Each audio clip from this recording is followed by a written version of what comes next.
equals, but sometimes that can leave us isolated, perhaps. It can, yeah, Okay. but You, yeah, yeah, it can't do actually, yeah. I understand where you're coming from, yeah.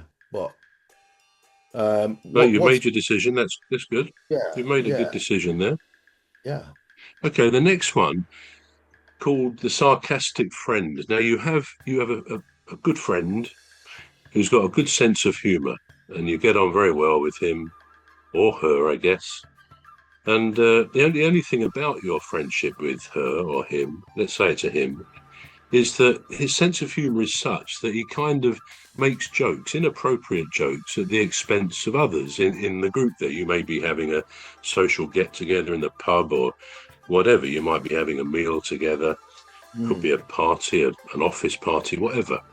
And yet one guy who's, life and soul, but his jokes can hurt people. He says things at their expense. Now, the thing is, what do you do if this is, this is kind of a theme with this guy?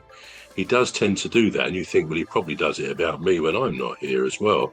Although he can do it when people are there, he might sort of focus on some a feature of somebody, their fingers or something on their face, who knows what. Now, what would you do if he kept doing this or repeatedly did, and you knew it was his style of humour? Would you actually just laugh along with the others, almost a bit embarrassed, not wanting to be the one to say, "Hang on a minute, what are you doing?" and just go along with it? Or would you, in one way, perhaps risk your good friendship with him by saying, "Look, sorry, I'll take you to one side, but I don't think you should be talking like that about other people, even especially if they're here. You're embarrassing them." So, what would you do in that situation?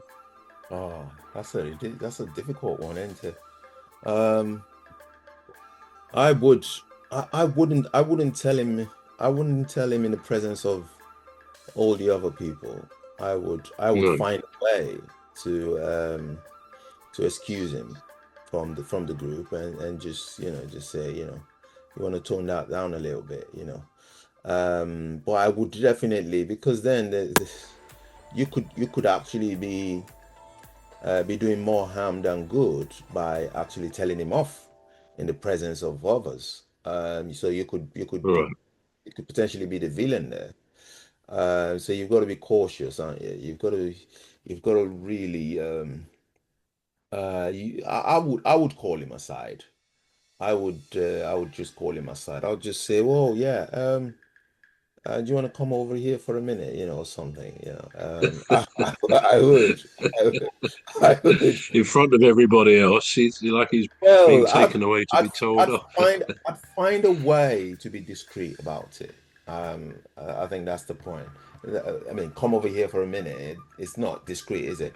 But I will find a way to let them know. And if they persist, then I would start to seclude them from the group. Mm, yeah. Um, or I would say, well, if they say, "Oh, do you want to come out for a drink?"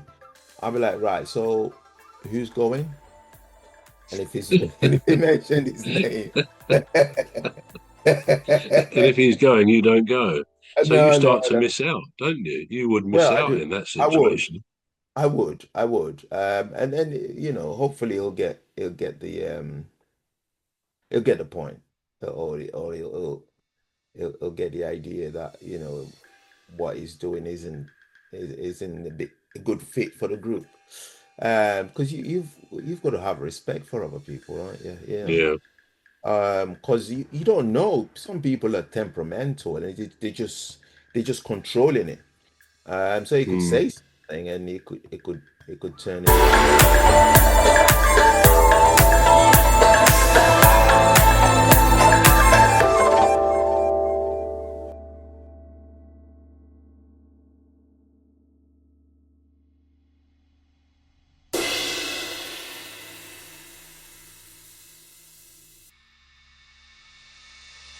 So you could Mm. say something and it could turn into a quarrel, an argument, a heated up argument, and then it's too late then.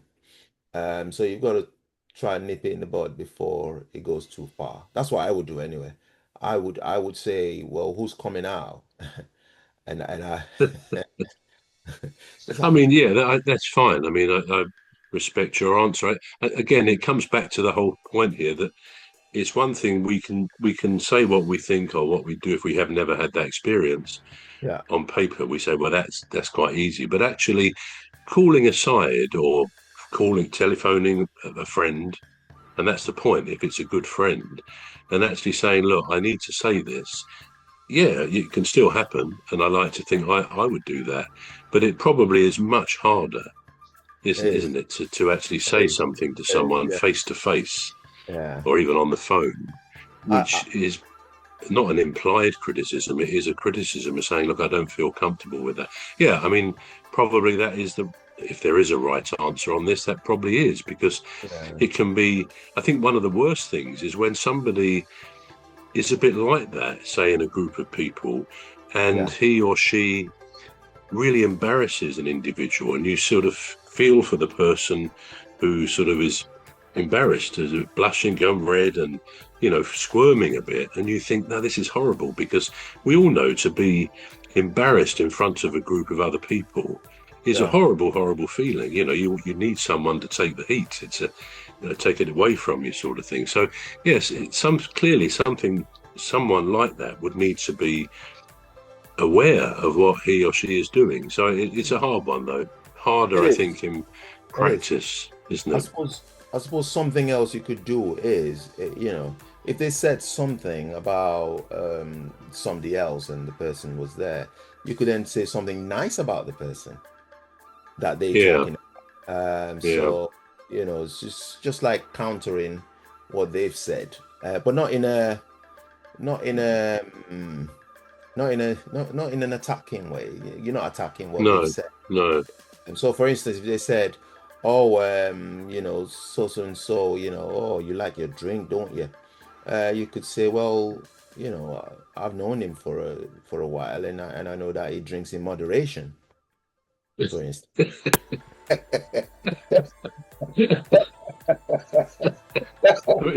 I wouldn't say that was contrived.